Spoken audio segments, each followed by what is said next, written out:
అజ్ఞానాంధకారాన్ని తొలగించి జీవితానికి మంచి గమ్యాన్ని గమనాన్ని చూపించేది గురువు మాత్రమేనని, తల్లిదండ్రులు ప్రకృతి కూడా గురువులేనని, అటువంటి గురువుల పట్ల భక్తి సేవాభావంతో ఉండాలని పిఠాపురం శ్రీ విశ్వవిజ్ఞాన విద్యాధ్యాత్మిక పీఠాధిపతి డాక్టర్ ఉమర్ అలీషా ప్రబోధించారు. పిఠాపురం మహారాజా రైల్వే వారధి సమీపాన ఉన్న శ్రీ విశ్వ విజ్ఞాన విద్య ఆధ్యాత్మిక పీఠం నూతన ఆశ్రమంలో గురు పౌర్ణమి సందర్భంగా ఏర్పాటు చేసిన ఆధ్యాత్మిక సభలో పీఠాధిపతి డాక్టర్ ఉమర్ అలీషా భక్తులకు అనుగ్రహ భూషణ చేశారు.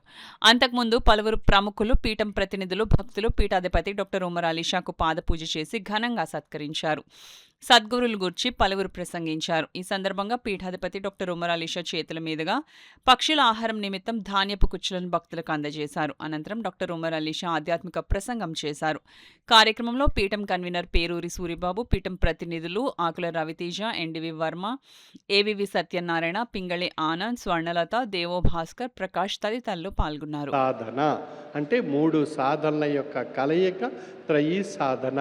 అంటే శారీరక తత్వానికి మంత్ర సాధన, మానసిక తత్వానికి జ్ఞాన సాధన, ఆత్మతత్వానికి ధ్యాన సాధన.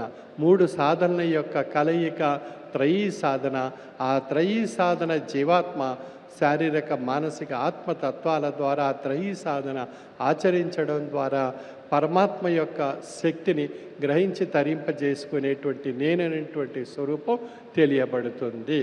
పౌర్ణమి రోజున ఆ చంద్రుడు యొక్క అద్భుతమైనటువంటి చల్లని ఆ తేజస్సు మనపై ప్రసరింపబడినప్పుడు మన మనసు ఎంత ఆహ్లాదపడుతుందో ఆ చంద్రుడి యొక్క తేజస్సుని చూసి, ఆ చల్లదనాన్ని చూసి, అదేవిధంగా మనలో ఆ సద్గురుమూర్తి, తెలిసిన సద్గురుమూర్తి తన తేజస్సుని ఆ సాధకుని వైపు ప్రసరింపజేసినప్పుడు ఆ పరిపూర్ణమైనటువంటి గురు పౌర్ణమి యొక్క ఆ గురుస్వరూప పరిపూర్ణమైనటువంటి ఆ తేజస్సు యొక్క చంద్రుని యొక్క పౌర్ణమి చంద్రుని యొక్క తేజస్సుగా ఆ గురుస్వరూపమైనటువంటి తేజస్సు మన మనస్సు స్వీకరించి తరించగలిగినట్లయితే ఆ అద్భుతమైనటువంటి ఆధ్యాత్మిక ఆనందం ఏర్పడుతుంది.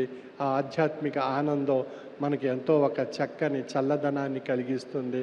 అటువంటి చల్లదనాన్ని ప్రసాదించి తరింపచేస్తూ మానవ జీవితం యొక్క అర్థాన్ని పరమార్థంగా పరిణామ రూపంలో తెలియజేసేటువంటి తాత్విక జీవన మార్గము శ్రీ విశ్వ విజ్ఞాన విద్య ఆధ్యాత్మిక పీఠం యొక్క తత్వము.